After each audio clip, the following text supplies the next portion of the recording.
Black hole के अंदर एक दूसरी दुनिया बसती है। एक ऐसी दुनिया जहाँ पर समय का कोई अस्तित्व ही नहीं होता। और अगर आपको लगता है कि ब्लैक होल की शेप ऐसी है तो ध्यान से देखो, ब्लैक होल की शेप ऐसी नहीं बल्कि असल में कुछ ऐसी दिखती है। और ये मेरा नहीं बल्कि फेमस साइंटिस्ट डॉक्टर केर का कहना है, जिनके नाम पूरा एक मैट्रिक्स सिस्टम है। डॉक्टर केर का कहना है कि अभी तक हम जिन ब्लैक होल्स को एक अंत मानते थे ना, जहाँ पर गिरने वाली हर एक चीज़ ब्लैक होल की नथिंगनेस में मिल जाती है, असल में वो कोई अंत नहीं है बल्कि किसी डिफरेंट डायमेंशन का स्पेस है, जहाँ टाइम तो नहीं पर उसके अलावा तीनों डायमेंशंस एग्जिस्ट करते हैं। ऑल्सो डॉक्टर केर का कहना है कि ब्लैक होल किसी पॉइंट लाइक सिंगुलैरिटी जैसा नहीं बल्कि एक रिंग लाइक सिंगुलैरिटी जैसा होता है, जिसके एक नहीं बल्कि दो इवेंट होराइजन्स होते हैं, जिनके बीच एक रिंग लाइक पोर्टल होता है, जहाँ से आप एक यूनिवर्स और टाइमलाइन से दूसरे यूनिवर्स और टाइमलाइन में एंटर कर सकते हैं। तो हेलो गाइस, मैं हूँ निर्भय। तो चलिए शुरू करते हैं एक और नया एपिसोड। दोस्तों, ये है हमारा यूनिवर्स, जिसमें मैं और आप यूनिवर्स के कंपैरिजन में हमारी छोटी सी पृथ्वी पे हमारा जीवन जीते हैं। लेकिन हमारे यूनिवर्स में हम बहुत सारा नेबुलर मास एक छोटी सी वॉल्यूम में कंबाइन करते हैं, तो उससे क्रिएट होता है एक स्टार। इसके कोर में एक्सट्रीम प्रेशर के कारण लाइट एलिमेंट्स का हेवी एलिमेंट्स में फ्यूजन होता है, और यही पूरी रिएक्शन तारे को स्टेबल रखते हुए उसे उसके ही मास के कारण और स्मॉल वॉल्यूम में कोलैप्स होने से रोकती है। लेकिन जब इन मैसिव स्टार के लाइटेड एलिमेंट्स लाइक हाइड्रोजन और हेलियम की मात्रा ज़ीरो हो जाती है और फ्यूजन रिएक्शन बंद हो जाती है, तब इनका यही सारा मास तेज़ी से एक स्मॉल डेंसिटी पॉइंट में कंबाइन हो जाता है, और एक थ्रेशोल्ड पार होने के बाद जन्म होता है एक इनविजिबल पॉइंट का। इनविजिबल इसीलिए क्योंकि यहाँ पर ग्रेविटेशनल पुल लाइट फोटॉन्स को भी अपने से टकरा कर बाहर नहीं आने देता। And yes, I am talking about the giant black hole. Black hole, जिसे हम कृष्ण विवर भी कहते हैं, साइंटिस्ट का ऐसा मानना है कि सुपर मैसिव ब्लैक होल्स उन प्राइमोर्डियल ब्लैक होल से बने होंगे जो बिग बैंग के ठीक बाद अस्तित्व में सामने आए थे।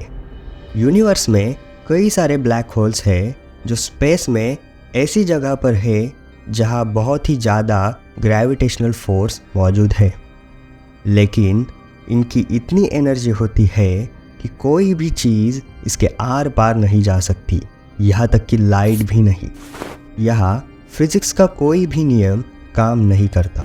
लेकिन अगर ब्लैक होल से लाइट जाके रिफ्लेक्ट ही नहीं होती, तो साइंटिस्ट को पता कैसे लगा कि ब्लैक होल नाम की कोई चीज़ भी हमारे यूनिवर्स में एग्जिस्ट करती है? वेल, इसका आंसर साइंटिस्ट कुछ ऐसा देते हैं कि एक्सरे या किसी भी प्रकार का कोई भी प्रकाश ब्लैक होल के इवेंट होराइजन के अंदर से बाहर नहीं निकल सकता। इवेंट होराइजन जिसके आगे कोई वापसी नहीं है। ब्लैक होल का अभ्यास करने वाले नासा के टेलीस्कोप ब्लैक होल के आसपास के वातावरण को देख रहे हैं, जहां मटेरियल इवेंट होराइजन के एकदम करीब है। ब्लैक होल की तरफ खींचे जाने पर कोई भी ऑब्जेक्ट लाखों डिग्री तक गर्म हो जाता है, इसलिए वह ऑब्जेक्ट एक्सरे में चमकता है। ब्लैक होल की एक्सट्रीम ग्रेविटी स्पेस को भी डिस्टॉर्ट करती है, इसलिए तारों और अन्य वस्तुओं पर इनविजिबल ग्रेविटेशनल पुल के इफ़ेक्ट को देखना पॉसिबल है। साल 1915 में सर एल्बर्ट आइंस्टाइन ने जनरल थ्योरी ऑफ रिलेटिविटी में ब्लैक होल्स का हिंट तो दिया था, लेकिन उस समय एल्बर्ट आइंस्टाइन खुद ब्लैक होल की एग्जिस्टेंस पर बिलीव नहीं करते थे।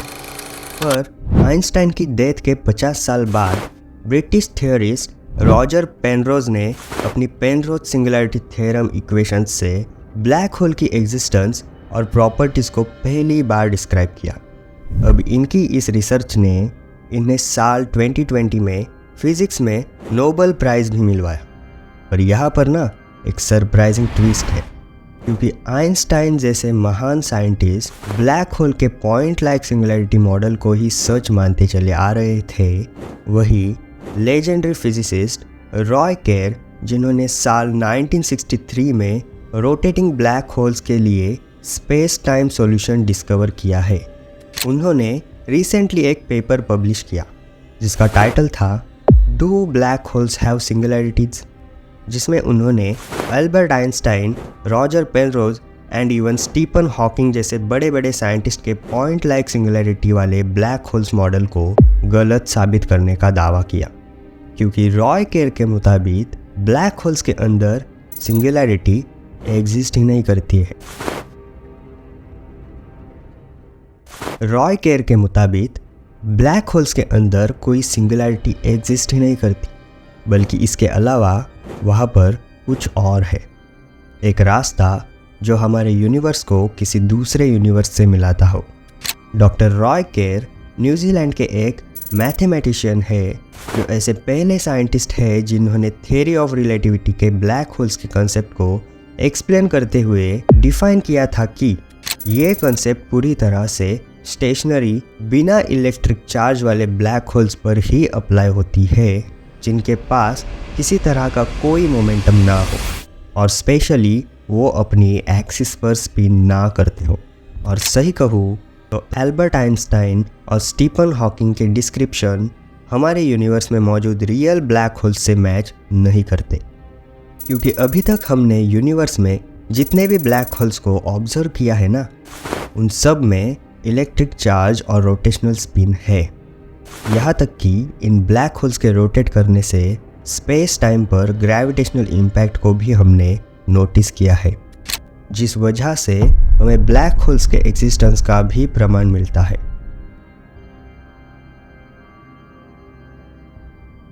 एज आई सेड बिफोर कि महान साइंटिस्ट स्टीफन हॉकिंग और एल्बर्ट आइंस्टाइन के मुताबिक ब्लैक होल एक पॉइंट लाइक सिंगुलैरिटी पर बेस्ड है जिसका कोई एंड है ही नहीं।